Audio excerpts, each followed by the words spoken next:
Hello ladies and gentlemen, and welcome to the Paladins channel. My name is Rene, and today we're starting a brand new series called How to Play. This is where I'm going to be walking you through all of the champions' abilities, loadouts, and essentially how to play them so that when you step out into the realm, you're ready to succeed. Today we're going to be taking a look at the rugged Russian Viktor, so sit back, relax, let's start cooking those grenades. Hello everybody and welcome to the skills section. Today we'll be talking about Viktor, but in future videos I'll also take a moment in the beginning of each video to discuss the champion's skills, what they do specifically, how they work together, and of course how you're meant to be using them in game. So Viktor's first skill is called Assault Rifle. This is his left mouse button and basic attack. He will fire one shot every 0.1 seconds that deals damage, so if you want to know his DPS, times that by 10. It's a lot, but wait, it gets better, trust me. He also gets bonus damage on his first 4 rounds. This means that if you empty your clip and hit all of your shots onto an Eevee in less than a second, she'll be dead. Of course, that requires some bad play by the Eevee and some really good aiming by you, but it's possible. Viktor's number 2 skill is called Iron Sights. It allows him to look down his barrel and essentially gain a scope. And though it does improve your accuracy, it will slow you down by about 40%. Now, of course, this can be adjusted with cards, as all of these skills can, and we'll talk about that in the next section, but for now, all you need to know is Iron Sights is Viktor's moneymaker. This is how Viktor gains a lot of his relevance in the game. Because his Iron Sights gives him that accuracy, plus he has that consistent and very strong DPS, it allows him to be a very dangerous shooter from both range and up close. Now, Iron Sights will allow you to shoot from far away, but there is a damage fall off, and for those of you who don't know what that is, it means that when you shoot from very far away, instead of doing 70 or 100 damage per shot, you will be doing 20 or 10 or sometimes 40 until you get to that range where your damage stops falling off. That's why we call it a damage fall off. So at mid to close range is where Viktor experiences minimal to no fall off and is most effective in fighting. Now that we've covered the mouse, let's work our way to the keyboard. Viktor's Q ability is called Frag Grenade, and it's pretty self-explanatory. Viktor throws a grenade, and holding Q will cook the grenade and reduce its detonation time.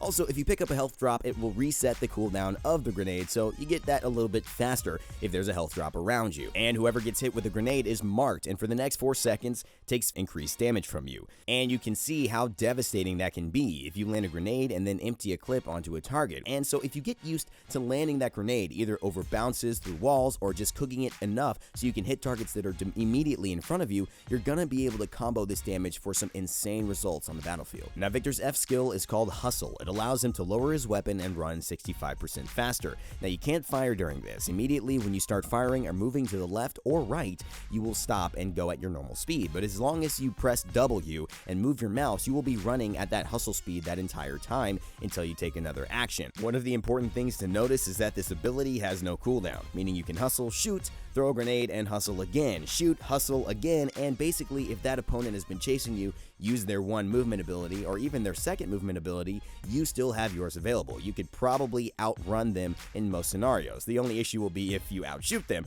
and that will determine a lot of your success in Paladins. And finally, Viktor's ultimate is called Barrage. You bring up your targeting binoculars, you click on an enemy player to guide an artillery shell, dealing 1400 damage to their location. Also, Viktor's movement speed is slowed, and he gets these weird Wi-Fi signals going above his head. And if that wasn't enough, say you couldn't see him, he also yells "Barrage incoming" in some Russian way, and it lets you know to get the heck out of dodge. So watch out and run if you hear this on the enemy team. As a Viktor, I'd say landing this ability is what makes or breaks your gameplay, what makes or breaks your contribution to a point fight, because if you can use this ultimate and hit 1 or 2 targets with it, you could really almost wipe a team. But if you use it and they're able to avoid it, that's an ultimate wasted. That's an ultimate you don't have and the other team does, and they're probably getting a little bit more use out of it. So as a Viktor, to land this skill successfully, you want to know when people's movement skills or when their shielding or protective skills are on cooldown. This will allow you to guarantee the damage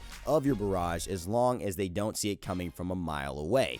And remember, Barrage is a channeled ability and you can move and look in any direction while using it. So you could choose to shoot on one target and barrage them, and then turn around and barrage another target right after that, and then find a third target, or do it 3 times onto the same target. It's up to you. Just know that you need line of sight onto that champion, so make sure they're not easily able to escape behind a corner and that you've got great vision on them before you start your barrage. It's also great to note that an Androxus in the air is still vulnerable to your barrage. barrage. Any airborne target is, although if he can dash away, he'll still be able to avoid it. If he goes into his ultimate Accursed Arm and is just sitting there, that might be a great time to barrage him and shut him down. Alright, enough of Viktor's skills, let's move on to his loadouts.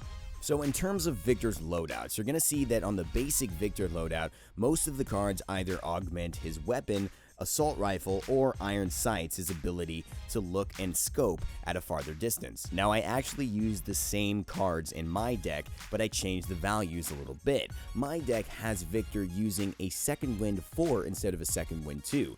This will allow him to increase his hustle speed by 40% for 1.5 seconds after activation instead of second wind 2's 20% that it would grant me.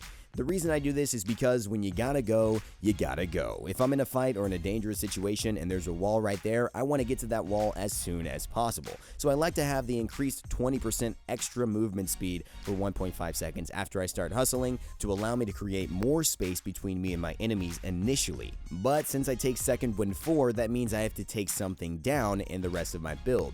And I usually like to go for a reduced XL mag and take, instead of 6 extra ammo, get myself only 4 extra ammo. I find that this is not a big difference. This doesn't really affect my play. I almost really don't notice it. Some people really like having 9 extra rounds in their clip, but for me, the way I play Viktor is I'm always reloading. Because of the fact that you get the extra bonus damage on the first 4 rounds, Viktor is a character that you want to be reloading on consistently, and so I'm usually never emptying my full clip, so the extra mags at the end of the clip don't really have any impact on me. But if you'd rather blow things up rather than shoot them, I've also got a build for people who like to focus on their grenade play. It's called Chef Viktor because, you know, I'm cooking up the grenade, Chef Viktor with the pot.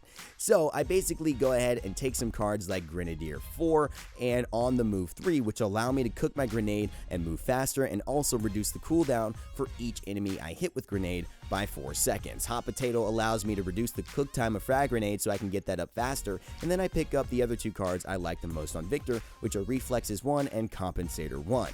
And one of the best ways to find good builds is to experiment yourself. Checking out the cards and building your own loadouts is a great way to understand the character and look at what they're meant to do and see how those cards affect it and can change your playstyle. It's very, very fun. So in my opinion, Viktor excels at a few things. 1. Consistent damage. I really love the fact that Viktor is able to burn down shields because he's got a very large clip of ammo that does quite a bit of damage if you're able to unleash it on a single target. So if you buy Wrecker and you have a Fernando on the enemy team, goodbye to that shield. Another thing Viktor excels at, in my opinion, or does very well at least, is taking down and damaging targets in the air or from longer distances because of his iron sights ability. This allows him to actually shoot at range very accurately, more so than almost any other champion besides Kinessa. So Androxus, Eevee, and Drogos are all pretty vulnerable to Viktor's increased accuracy, his increased range with iron sights, and of course his fast projectiles and large amounts of damage. Viktor's also excellent at maps that allow him to use his sprint ability to his advantage, so a lot of corridors or places with obstacles allow Viktor to flank opponents and get back to safety, moving out of line of sight before they can attack him again. This will allow him to heal up or take a better angle to finish off the character. Okay, so we've covered his abilities, we've discussed his loadouts, and of course when to play Viktor and what he's best at. Now it's time to move into the tips and tricks. So let's get started. My first tip for playing Viktor is to choose your targets wisely. You want to be picking targets that are low in terms of health. So Skies, Yings, Kinessas, Eevees, these are all really good choices for you to focus on at the beginning of a fight. Another great tip for how to play Viktor better is to use his grenade as effectively as possible throughout the entire fight. I see a lot of people use the grenades and maybe they get a lucky bounce and hit a few targets once in a while, but it's nowhere near a consistent part of their damage, and that means you're missing out. That grenade does a lot and can damage a lot of targets in an area, but the problem is you need to spend time practicing how to throw it and how long to cook it and how it will bounce. You need to just get familiar with that. Because that's like telling somebody that you're only going to use an ability once or twice a game. Well, what if Eevee only blinked once or twice a game? I mean, that would make Eevee a lot less effective. So you're not utilizing your damage and maximizing your Viktor play unless you're able to consistently hit grenades onto targets and then follow up with damage from your gun. My final and last tip for Viktor today is to learn how to capitalize on your teammate's CC. If you have an Eevee who's blinking in and freezing a bunch of opponents, or a Bomb King who's landing his Grumpy Bomb on some serious point fights, you as a Viktor need to be ready to follow up and unload your entire clip onto the stunned enemy. Viktor has some of the highest DPS in the game if he's able to hit all of his shots. The problem is, because his rate of fire is so fast and targets are usually moving, he misses a bunch. But if that target is stationary and there's nowhere to go, you can be one of the most damaging characters in the game. That's going to be it for the tips and tricks today. If you have any of your own you'd like to mention, please leave them in the comment section below. All right, well, that's going to do it for me and Viktor today. Hopefully you enjoyed this episode, and if you want to give us some feedback or want to see a specific champion next week, go ahead and leave it in the comment section below. Also, if you want to see more Rain Day, you can check out my channel. That will also be in the description below this video. And make sure to subscribe. You can get an Onyx Stallion mount for free just by subscribing, so hit that red button before you do anything else. And if you want more Paladins action, hit the annotation at the end of this video.